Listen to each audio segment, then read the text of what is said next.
వి gold trusted gold buyers తాకట్టులో ఉన్న బంగారాన్ని విడిపించి ఈ రోజు ఉన్న మార్కెట్ ధరకే కొనబడును. మరిన్ని వివరాలకు సంప్రదించండి 7771077720. సోషల్ మీడియాలో కాంటెంట్ చేయడం, క్రియేట్ చేయడం వరకు ఓకే. ఆ కాంటెంట్ని పబ్లిక్ ఆదరించడం వరకు కూడా ఓకే. ఆ కాంటెంట్లో ఎటువంటి అంశాలు ఉన్నాయనేది కొంత ఆలోచించాల్సింది. ఆ తర్వాత ఆ కాంటెంట్ ఎవరికైనా పాజిటివ్ నెగిటివ్గా మారుతుందో కూడా ఆలోచించాల్సిందే. కానీ కొంతమంది కష్టపడి నిజంగానే సోషల్ మీడియాలో ఒక గొప్ప స్థానానికి వెళ్ళి మళ్ళీ ఒకరిపై ఒకరు పోటీ పడడం తప్పేం కాదు. దూషించుకోవడం, కుటుంబాలను లాగడం, ఆఖరికి వస్తే మహిళల్ని తల్లులు కూడా లాగేసి ఇష్టానుసారంగా మాట్లాడడం. మరోసారి అటు నాన్వేషణ బయ్యాసన్ యాదవ్ మధ్య మళ్ళోసారి యుద్ధం మొదలైనట్టుగానే కనబడుతోంది.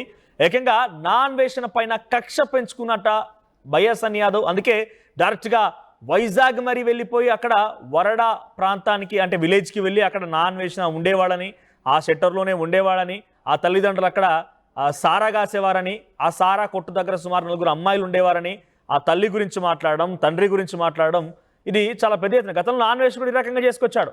నిజంగా ఆయన ఏదో పెద్దగా బెట్టింగ్ యాప్స్ గురించి వ్యతిరేకంగా మాట్లాడుతున్నాను, ఎస్ నీ పోరాటము లేకపోతే నీ యొక్క మాటలేం తప్పుపట్టలేదు. కానీ కొంతమంది మహిళల్ని ఆ తల్లిని ఉద్దేశించి ఇష్టానుసారంగా మాట్లాడి ఆ మహిళలకి రకరకాలుగా అంటగట్టి పిచ్చి పిచ్చి పదాలు వాడి కొంత దుర్భాష అన్న మాట అయితే అందరూ చూశారు.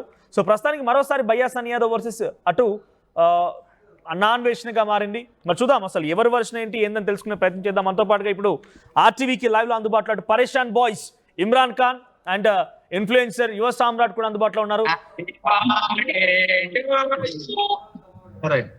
ఇమ్రాన్ గారు లైవ్ స్టార్ట్ అయింది. బర్త్డే ఎవరిది?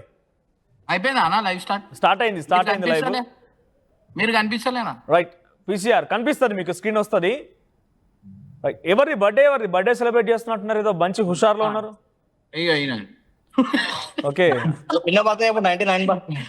50 సంవత్సరాలు అన్న. ఓకే, సో ఏంటి రైట్ మాట్లాడదాం. ఏంటి బయ్యాసన్ యాదవ్ కక్ష పెంచుకొని నాన్వేషణ ఊరు దాకా వెళ్ళి అక్కడ జరిగేటువంటి విషయాలు వెలిగియాలనుకుంటున్నాడా? ఏం జరిగింది చూసారా వీడియో? అది లేదన్న, ఇప్పుడు మన పనులు మనకు ఉంటాయి కదా, అందరూ వీడియో చూస్తామన్న, మా వీడియోలు పోతలేవు అని మా బాధ ఉంటుంది. చూడలే అన్న నేను. ఓకే, ఏంటి గతంలో నాన్వేషణ కూడా టార్గెట్ చేసి మాట్లాడుకొచ్చారు, మీ బెట్టింగ్ యాప్స్ గురించి, లేక తర్వాత మీ ఫ్యామిలీ మెంబర్స్ వరకు దూషించడం జరిగింది. బయ్యాసన్ యాదవ్ మాట్లాడొచ్చు అన్న, మీరు కనిపిస్తలేరు నాకు. రైట్, పర్లేదు, మీరు మాట్లాడండి, మీరు కనిపిస్తున్నారు నాకు. మా టెక్నికల్ టీం కొంత చూస్తుంది. జూమ్ కాల్ లో వచ్చి కొంచెం ఇప్పుడు కనిపిస్తుందా? కనిపిస్తలే మనం కనిపిస్తున్నాం, వాళ్ళు కనిపిస్తాం. రైట్, ఒకసారి అది ఆ టెక్నికల్ సమస్యను చూస్తారు వాళ్ళు. మీరు మాట్లాడండి. ఏంటి నాన్వేషణ మిమ్మల్ని టార్గెట్ చేశాడు గతంలో? బయ్యాసన్ యాదవ్ టార్గెట్ కాదు ఇక్కడ, ఆయన ఏదో పోరాటం చేస్తున్నాడు, మిమ్మల్ని ఫ్యామిలీ వరకు దూషించాడు. ఏం చెప్తారు ఇప్పుడు మీరు? అన్న ఒక 1 minute, ఈ బండి చెప్తాను మీకు. ఇది యాక్చువల్లీ బండి వచ్చింది, ఫోన్ తీసి ఇది తీసేయి బండి జరిగింది. రైట్, ఇమ్రాన్ మాట్లాడండి, మీరు లైవ్ లో ఉన్నారు. చెప్పండి. అయితే గతంలో మాట్లాడింది అయితే నిజమే. మీరు అందరు దీని గురించి రియాక్ట్ కూడా అయ్యారు, చాలా మంది మనకి సపోర్ట్ కూడా చేసారు. సో ఏంటంటే ఏమైనా ప్రాబ్లం ఉంటే మనతో మాట్లాడాలి కానీ ఫ్యామిలీ దాకా పోవద్దు. ఇప్పుడు మీరు ఇందాక చెప్తున్నారు కదా, అయితే బయ్యాసన్ యాదవ్ వాళ్ళ ఇంటి దగ్గరకు పోయారు, ఆ విషయం మనకైతే తెలియదు. ఇంకోటి వచ్చేసి ఏదైనా మ్యాటర్ ఉంటే పర్సనల్ గా మన గురించి మాట్లాడుకోవాలి కానీ ఇంట్లోకి తీసి మాట్లాడడం కరెక్ట్ కాదు. ఇన్ కేసు నేనేమన్నా తప్పు చేస్తే నాకు అడగాల కానీ ఇంట్లోకి గుంజి, ఎందుకంటే మనం ఈ స్థాయిలో ఇంత కష్టపడి వస్తుంది కేవలం పేరెంట్స్ బాగుండాలని చెప్పి మనం ఇంత కష్టపడి ఒక పొజిషన్ లో వస్తున్నాం. వచ్చినాక నా మీద కోపంతో ఇంట్లోకి చెప్పడం అది కరెక్ట్ కాదు. దానికి నేను సపోర్ట్ చేయను. మిగతాది ఏదైతే బెట్టింగ్ యాప్ గురించి మాట్లాడిరో అది చాలా మంచి స్టెప్పే. ఎందుకంటే ఇట్లాంటి బంద్ కావడం కూడా మంచిదే. దాంతో పాటు ఈ గుట్కా సాగర్ దీని 12 లక్షల మంది కూడా చచ్చిపోతున్నారు, అది కూడా బంద్ చేపియాలా. అట్లాంటి ఎన్నో ఉన్నాయి, అంటే జనాలకి నష్టపోయేటివి అట్లాంటి చాలా ఐటమ్లు ఉన్నాయి, అవన్నీ కూడా బంద్ కావాలని అనుకుంటున్నా. బయట ఒకసారి సామ్రాట్ గారు కూడా ఉన్నారు, ఒకసారి అంతలో మా టెక్నికల్ టీం మీకు మాట్లాడుతుంది, ఒకసారి నా వీడియో మీకు కనిపిస్తుంది. సామ్రాట్ గారు, సో బయ్యాసన్ యాదవ్ వైజాగ్ వెళ్ళాడు, అక్కడ వరడా అనేటువంటి ఏరియాలో నాన్వేషణ సుమారు ఒక 5-6 ఏళ్ల పాటుగా అక్కడే ఉన్నాడు. అక్కడ వాళ్ళ తల్లిదండ్రులు సారా కొట్టు నడిపించారని, తర్వాత అక్కడ 4 అమ్మాయిలు ఉండే వాళ్ళని, తర్వాత నాన్వేషణ గురించి దూషించడం, లేకపోతే తల్లి గురించి. నాన్వేషణ గురించి అంటే వాళ్ళు వ్యక్తిగతంగా గతంలో చాలాసార్లు దూషించుకున్నారు, కానీ అటు నాన్వేషణ కూడా బయ్యాసన్ యాదవ్ తల్లిని దూషించడం ఏంటి ఇక్కడ వరకు దారితీస్తోంది ఈ సిచ్యువేషన్? ఇది మొదలు పెట్టింది మటుకు డెఫినెట్ గా నాన్ వెజ్. ఇప్పుడు బెట్టింగ్ యాప్స్ మీద మనోడు స్టాండ్ తీసుకున్నాడు అన్నది కూడా నేను డెఫినెట్ గా ఇందాక అనింద్ర గారితో చెప్పినట్టు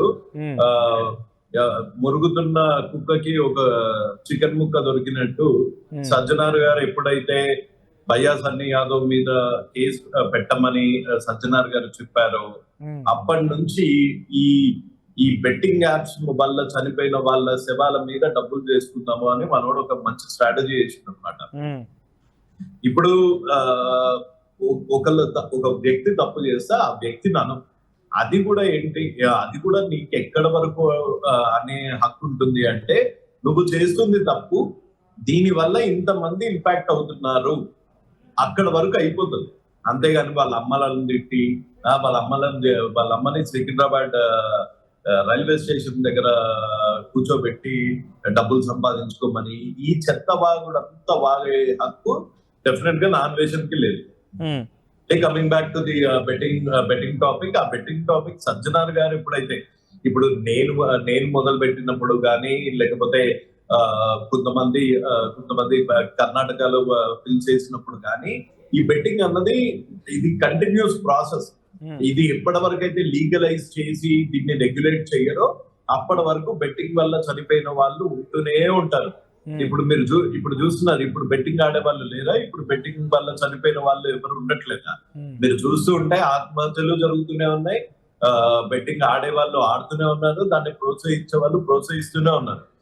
కాకపోతే ఈ అవకాశాన్ని యూజ్ చేసుకొని ఈ సవాల మీద కూడా డబ్బులు ఏరుకుందాము అనే అనుకున్నాడు. సో ఏరుకున్న రోజులు ఇమ్రాన్ ని తిట్టాడు, హర్ష సాయిని తిట్టాడు, దీప్తి సునాయన్ అనే ఆడపిల్ల మగపిల్లలు అని లేకుండా ఇష్టం వచ్చినట్టు తిట్టారు. మళ్ళీ దానివల్ల బాగా డబ్బులు సంపాదించాడు, ఆ డబ్బులు సంపాదించి అందులో ఒక 10% వాళ్ళకి ఇస్తున్నా అని వాళ్ళ చావుల మీద కూడా మళ్ళీ ఇప్పుడు ఎవరికన్నా సహాయం చేస్తే ఈ చేతితో చేసిన సహాయం ఈ చేతితో తెలియకుండా ఉండాలి. సమ్రాట్ గారు, మనం మాట్లాడుతూనే ఉన్నాం బెట్టింగ్ యాప్స్ గురించి, ఇంకా మాట్లాడదాం. ఇందాక మాట్లాడుతూ ఇమ్రాన్ ఖాన్ ఏమన్నారంటే బెట్టింగ్ యాప్స్ అనేది బంద్ చేయడం చాలా గొప్ప విషయమే, అది వాళ్ళు ఇనిషియేట్ తీసుకోవడం మంచి విషయమే, కానీ దీంతో పాటుగా గుట్కా పాన్ పరాక్ ప్రజలకు ఏదైతే ఇబ్బంది కలిగేసే అంశాలు ఉంటాయో అవన్నీ బంద్ చేయాలని అడుగుతున్నారు ఆయన. అంటే ఇది మనం పాజిటివ్ గా చూడాలా లేకపోతే ఆయన వ్యంగ్యంగా మాట్లాడాలనుకోవాలా? వ్యంగ్యంగానే మాట్లాడారు అనిపిస్తుంది. ఎందుకంటే Rome was not built in a day. So ఒక చేంజ్ అన్నది గ్రాడ్యువల్ గా వస్తుంది, అంతేగాని ఒకడు టోపీ పెట్టుకొని వచ్చి ఫౌల్ లాంగ్వేజ్ లో ఫిల్తీ లాంగ్వేజ్ లో ఇష్టం వచ్చినట్టు మాట్లాడితే చేంజ్ వస్తుంది అని అనుకోదు. కొన్ని ఇంత బిల్డప్ ఇచ్చినోడు కనీసం ఏదన్నా పిఐఎల్ వేసాడా, లేకపోతే కనీసం ఒకసారి ఇండియాకి వచ్చాడా? నాకు తెలిసి భయ్యా సన్నీ యాదవ్ గాని ఇమ్రాన్ గాని అంతెందుకు ఫర్ దట్ ఇన్స్టెన్స్ మన రవి తెలుగు ట్రావెలర్ గాని ఎవరి ముందు నాన్ వేసిన కనిపించినా వాని చెంపవగులుడు గ్యారంటీ. ఒకసారి ఇమ్రాన్ ఖాన్ కూడా అందులో ఒక రకంగా నేను ఇక్కడ బాధితులు అనే పదం తప్పుగానే వాడనేమో, ఎందుకంటే బికాస్ ఆయన కుటుంబాన్ని కూడా దూషించాడు నాన్ వేసిన కాబట్టి. ఇమ్రాన్ దగ్గరికి వెళ్దాం. ఇమ్రాన్, ఒక్కసారి మీరు వీడియో రొటేట్ చేయండి, మీరు కంఫర్ట్ గా కనిపిస్తారు. ఇప్పుడు ఒకసారి ఆటో రేట్ ఆన్ చేసుకుని వీడియో రొటేట్ చేయండి, మీకు వినిపిస్తుందా వాయిస్? రైట్, ఒక్కసారి రొటేట్ చేయండి, ఆటో రేట్ ఆన్ చేసుకోండి, అంతే పర్లేదు. పర్ఫెక్ట్లీ మీ వీడియో ఓకే. రొటేట్ చేసుకోవాలా? ఆటో రొటేట్ అంతే. ఇప్పుడు ఓకేనా? ఆటో రొటేట్ ఆన్ చేయనట్టున్నారు మీరు. Yes, perfect. Okay okay okay okay okay done. ఏంటి భయ్యా సన్నీ యాదవ్ మన ఈ మధ్య ఆపరేషన్ సింధూర్, ఇండియా పాకిస్తాన్ యుద్ధం చూసాం, ఆ తర్వాత పాకిస్తాన్కి భయ్యా సన్నీ యాదవ్ వెళ్ళడం, ఆ తర్వాత పోలీసు అరెస్ట్ చేశారని రకరకాల చర్చలు జరిగాయి. ఇప్పుడు ఈ సమయంలో ఎవరు సపోర్ట్ చేశారనే దానికంటే కూడా ఆయన నాన్ వేషన చాలా రకరకాల, ఏకంగా ఆయన చైనాకు పోయాడని లేకపోతే ఇంకో దగ్గరికి పోయాడని, రకరకాల డబ్బులు సంపాదించాడని, ఆయన సంపాదించిన డబ్బులు మొత్తం ఇక్కడి నుంచే వచ్చాయని ఇంకా చాలా మాట్లాడాడు. ఇంకా చాలా కొన్ని చెప్పలేకపోతున్నాం కూడా. సో అంటే ఇప్పుడు కక్ష తీర్చుకోవడం కోసం భయ్యా సన్నీ యాదవ్ నాన్ వేషన్ని వెంటాడుతూ ఆయన ఉన్నటువంటి గ్రామం దాకా పోయాడు అనుకోవాలా? యాక్చువల్లీ అయితే మనకు తెలియదన్నా అసలు ఆడ ఏం జరుగుతుంది ఏందనేది. మీరు స్క్రోల్ అవుతుంది షట్టర్ దగ్గర ఉన్నది అదే వీడియో అంటారు. ఎస్ అవునవును, అది అన్వేష్ వాళ్ళ ఇల్లా? అన్వేష్ వాళ్ళ విలేజ్ అంట. అంటే ఆయన 5 ఏళ్ళు అక్కడ ఉన్నారంట, అక్కడ సారా కొట్టు నడిపారంట, వాళ్ళ అమ్మ అక్కడే సారా అమ్ముతూ ఉండేదంట, అక్కడ నలుగురు అమ్మాయిలు కూడా ఉండేవాళ్ళంట. ఒకటి అన్న, నేను నా కళ్ళతో చూసేదాకా నేను ఏది నిజం అనుకోను. ఇంకోటి వాళ్ళ ఇంట్లో వాళ్ళ పరిస్థితి ఏముండేమో అనుకుంటేనా అది అమ్మీరు అనుకుంటా. కానీ ఏది ఉన్నా మనం ఏ మ్యాటర్ ఉన్నా మనం ఆయన గురించి మాట్లాడమంటే మాట్లాడతా, కానీ వాళ్ళ ఫ్యామిలీ మ్యాటర్ మనకు తెలియదు. ఇంకోటి నా కళ్ళతో నేను చూసేదాకా నేను ఏది నమ్మా. సో ఆ ఫ్యామిలీ దేన్ని ఏ సిచ్యువేషన్ లా అట్లా చేసిరో ఏందో మనకైతే తెలియదు. సో అట్లా అని దీని గురించి నేను అంతా నాకు జీరో నాలెడ్జ్ అన్నమాట వాళ్ళ గురించి. ఓకే, అంటే ఇక్కడ ఎందుకు మిమ్మల్ని మెన్షన్ చేయాల్సి వచ్చిందనంటే, గతంలో నాన్ వేషణ అటు భయ్యా సన్నీ యాదవ్ తల్లి గురించి మాట్లాడారు, మీ తల్లి గురించి మాట్లాడారు. ఇప్పుడు ఏకంగా భయ్యా సన్నీ యాదవ్ ఆ వీడియోలో కూడా నాన్ వేషణ తల్లి గురించి తండ్రి గురించి మాట్లాడుకొచ్చాడు. అంటే ఇదేంటి, ఎక్కడ వరకు పోతోంది? నిజంగా మీరు కన్నీళ్ళు పెట్టిన వీడియో ఒకటి చూసిన నేను, మీరు కన్నీళ్ళు పెట్టుకొచ్చారు నా తల్లి దాకా వచ్చారనేది. అయితే దానికి సమాధానం నేను ఎప్పుడైతే ఆయన వస్తాడో అప్పుడే ఆ సమాధానానికి ఆన్సర్ అనేది అందరికి తెలుస్తుంది. ఎందుకంటే అందరు వదిలేస్తారేమో కానీ ఇమ్రాన్ మాత్రం వదిలాడు ఆయనకి. ఎందుకంటే ఏదైనా ఉంటే డైరెక్ట్ నాకు చెప్పేది ఉండే. నేను ఎంతో కష్టపడి ఈ పొజిషన్కి వచ్చిన, ఈ పొజిషన్ గా వచ్చిన తర్వాత మా ఇంట్లోకి ఈ మ్యాటర్లో గుంజడం అనేది చాలా తప్పు. ఆయన ఏ రోజైతే వస్తాడో ఆ రోజు వచ్చినప్పుడు నేను మాట్లాడతా ఆయనకు. సో అక్కడ దాకా ఎందుకు వస్తుంది పరిస్థితి చెప్పండి? అసలు ఆ తల్లి దూషించే పరిస్థితి దాకా ఎందుకు వస్తుంది? మన గురించి నాకు ఎవరికి చెప్తే నేను బాధపడతాడు అనేది కొన్ని నూపోల్స్ అనేది ఆయనకు తెలుసు. అంటే ఇది కొంతమంది కావాల్సని చేపించారు, అది విత్ రికార్డింగ్ తో సహా మన దగ్గర ఉన్నాయి. ఆయనతో మాట్లాడే విషయాలు అవన్నీ నా దగ్గర మొత్తం ఇన్ డీటెయిల్ గా వచ్చినాయి. అయితే దీంట్లో ఇమ్రాన్ కి టార్గెట్ చేయండి, ఇమ్రాన్ కి ఎక్కువ వ్యూస్ వస్తాయి, ఇమ్రాన్ మంచి పొజిషన్ లో ఉన్నాడు, ఈయనకి తొక్కితే మీ వీడియోలు చాలా మంది చూస్తారు అని చెప్పి ఆయనకు చెప్పేసరికి ఈయన నా మీద, నేను ఎవరో ఆయనకు తెలియదు కానీ ఈయన నా గురించి మాట్లాడినంటే ఇవన్నీ కొన్ని మ్యాటర్లు కొంతమంది చెప్పిరు, ఆ రికార్డింగ్లు మన దాకా వచ్చినాయి. అది టైం వచ్చినప్పుడు అన్ని ముందట పెట్టి వీన్ని ఇద్దరిని కలిపి మాట్లాడతాం. సో ఆయన బెట్టింగ్ యాప్స్ గురించి చెప్పడం నేను తప్పు కాదు, కాకపోతే తల్లి వరకు దూషించడం తప్పు అనిపించింది, రైట్? అది చెప్పడం చాలా తప్పు అనిపించింది. ఎందుకంటే ఎవరిదైనా తల్లి ఇప్పుడు ఆయన ఇప్పుడు అంటారు ఎవరు భయ్యా సన్నీ యాదవ్ వాళ్ళ ఇంటి దగ్గరికి పోయారు అని చెప్పి. నేను కూడా అట్లా పోయి నేను చేయగలుగుతాను, కానీ మనకి వాళ్ళకి చాలా తేడా ఉంది. ఇప్పుడు నేను అన్వేష్ మా ఇంట్లో గురించి ఇట్లా మాట్లాడినా, నేను అట్లా మాట్లాడినా అంటే ఆయనకు నాకు తేడా ఉంది. మళ్ళీ వీడియో రొటేట్ అయింది ఒక్కసారి, మళ్ళీ వీడియో ఒక్కసారి.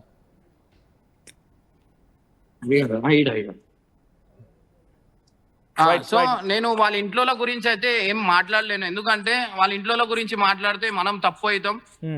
సో మనకు అవి రైట్స్ లేవు పెద్దోళ్ళ గురించి మనం మాట్లాడే అంత. సో అందుకని వాళ్ళ ఇంట్లో గురించి నేను మాట్లాడగలుగుతాను, నేను తలుచుకుంటే నాకు ఒక మాట నాకు కూడా తిట్లు వస్తాయి, అన్ని వచ్చు. కానీ మనం మా ఇంట్లో ఆ సంస్కారం నాకు నేర్పలేదు. సో అట్లా మాట్లాడొచ్చు ఇట్లా మాట్లాడొచ్చు అని. మా ఇంట్లో ఏదంటే ఏదైనా ఏమైనా ఉన్నా నీకు ఎవరితోనైనా ప్రాబ్లం ఉంటే వాళ్ళతో మాట్లాడుకోవాలి, కానీ ప్రతి ఒక్కరికి ఇంట్లోకి అక్కని చెల్లెని ఇన్వాల్వ్ చేయొద్దు అని చెప్పి మా ఇంట్లో ఆ పద్ధతి నేర్పించి ఆ పద్ధతితో సహా నేను ఎట్లా మాట్లాడాలా అనేది నేర్చుకున్నా. మీరు చాలా కష్టపడి ఈ స్థాయి వరకు వచ్చారన్నారు కాబట్టి, సో అందరూ కంటెంట్ క్రియేషన్ లో మీ కంటెంట్ విషయంలో ఎట్టి పరిస్థితుల్లో కూడా అంటే అబ్యూజివ్ కంటెంట్ అయితే ఎక్కడ ఉండదు అనేది పబ్లిక్ అందుకే ఆదరించి వాళ్ళు చూస్తున్నారు. అది నాన్ వేషన్ కానీ ఎవరైనా కూడా అంటే వాళ్ళకు సపరేట్ ఫ్యాన్ బేస్ ఉంది, వాళ్ళ కంటెంట్ చూసేవారు వాళ్ళని చూస్తూనే ఉన్నారు. కానీ ఏంటి అసలు కాంపిటీటర్స్ గా గొడవ పెట్టుకుంటున్నారా? అది తల్లి వరకు ఎందుకు వస్తుంది? అసలు ఇష్యూస్ ఎందుకు వస్తున్నాయి? ఫస్ట్లీ నేను ఇన్ కేసు మనోడు నా మీద వీడియో పెట్టి అరే మీరు ఇది చేస్తుంది తప్పు మీరు చేయకండి అంటే నేను నవ్వుకుంటే రిప్లై ఇస్తుండే, అయినా కానీ నేను ఆయనకి నవ్వుకుంటానే రిప్లై ఇచ్చిన. కానీ నాకు బాధ అనిపించింది ఏంటంటే ఇంట్లో గురించి. ఇంకోటి నేను ఒకటే వీడియో పెట్టిన, నేను ఆయన మీద లేలే అంటే నేను ఒక కంటెంట్ క్రియేటర్ని, నేను తలుచుకుంటే ఫుల్ కామెడీ చేయొచ్చు, నాకు ఒక మాస్క్ చాలు, నేను చేసే కంటెంట్ కి కామెడీ అంతా క్రియేట్ చేయగలుగుతాను. ఆయనకి ఏంటంటే ఆయనకు వ్యూస్ పోతలేవు. సో సరే ఇప్పుడు బెట్టింగ్ అనేది ఇప్పుడు వచ్చింది, ఇది ఓకే నేను యాక్సెప్ట్ చేస్తా. సో రవి తెలుగు ట్రావెలర్ ఆయన బెట్టింగ్ యాప్ చేయలేదు, ఏం చేయలేదు. గతంలో వాళ్ళ ఇంట్లో కాదు వాళ్ళ వైఫ్ కి ప్రతి ఒక్కరికి కించపడతాం అనేది జరిగింది. సో ఆయన ఏం తప్పు చేసిందని వాళ్ళ ఇంట్లోకి. సరే ఇది ఒకటి వదిలేస్తే ఇంకా చాలా మంది ఉన్నారు వాళ్ళ మీద వీడియో పెట్టడం, ఇంట్లోతో మాట్లాడడం, ఇంట్లోకి తిట్టడం, అట్లాంటివి చేయడం ఎంతవరకు కరెక్ట్? ఆయన నాకు అంటుండు నువ్వు కార్ డ్రైవర్ కి ఈడ జనాలు ఈడికి తీసుకొని వచ్చి పెట్టడం ఎంతవరకు కరెక్ట్ అంటే, ఫస్ట్ నువ్వు బాత్రూమ్ నువ్వు అడుగుతుండే, మళ్ళీ మేము తీసుకొని వచ్చి మీకు గతంలో ఇంకోటి కూడా చెప్తున్నా, నేను ఆయనకి గతంలో నేను వ్లాగింగ్ నేను టూర్లకు పోతా, నా దగ్గర డబ్బులు లేవు, నాకు సపోర్ట్ చేయండి అని చెప్పి ఆ స్క్రీన్ షాట్ కూడా నా దగ్గర ఉన్నాయి. నేను 200 రూపీస్ ఆయనకి వేసిన, అప్పుడు నేను ఫేమ్ లో లేను. ఆ టైంలో ఆయనకు 200 రూపీస్ గూగుల్ పే నేను చేసిన.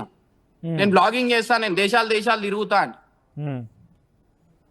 ఆయనకి ఏంటంటే ఇప్పుడు వ్యూస్ పోతలేవు, ఇప్పుడు ఏం చేయాలా అనేది ఆయనకి ఏం అర్థం కాక ఇట్లా అందరి మీద వీడియో పెట్టడం, వ్యూస్ ఎప్పుడైతే డౌన్ అవుతాయో జనాల మీద ఏడవడం అనేది స్టార్ట్ అవుతుంది. ఇండియా పాకిస్తాన్ తాజా అప్డేట్స్ కోసం డౌన్లోడ్ చేసుకోండి RTV లైవ్ యాప్.